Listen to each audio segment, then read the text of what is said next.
This video is going to be talking about the need for consistent human-animal relationships and attitudes towards the domestic pig. So we first domesticated pigs around 4500 BC.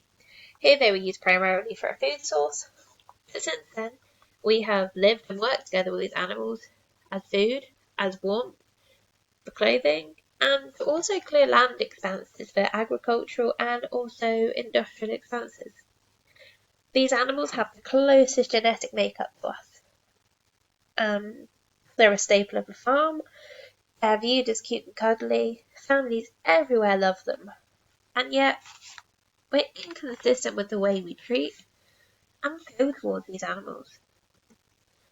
So one scenario of this is intensive farming. Here we keep the pigs in cramped conditions, they have poor welfare, they have negative interactions and relationships with their human caretakers, they're mistreated, they're beaten, they're sometimes left to die within these cramped conditions.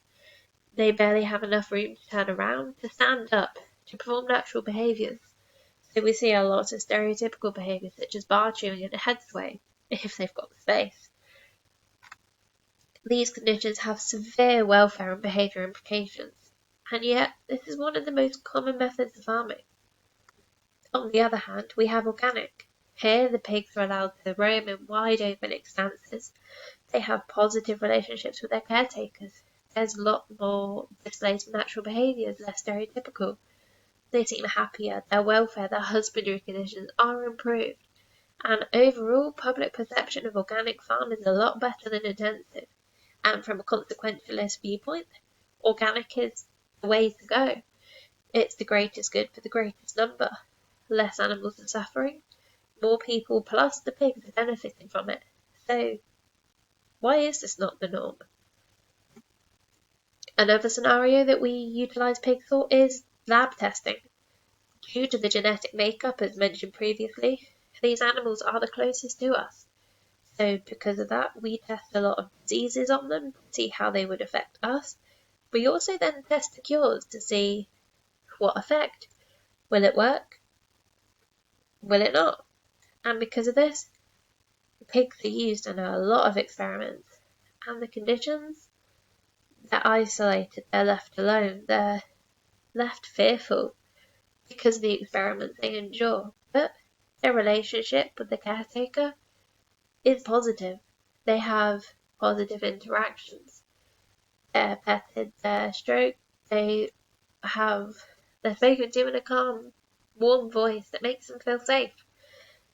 There is also a lot of legislation behind to protect them, such as the Animal Scientific Procedure Act 1986. This sets out standards for pigs to be kept within labs, the husbandry, the welfare for them. There's also the 3 R's, refinement, reduction, replacement. These focus on using the least amount of animals that will endure the least amount of pain to reach the result that we want.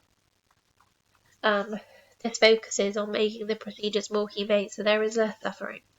And within a consequentialist viewpoint, that is an ethical, moral reason to continue because we are actively reducing the amount of animals.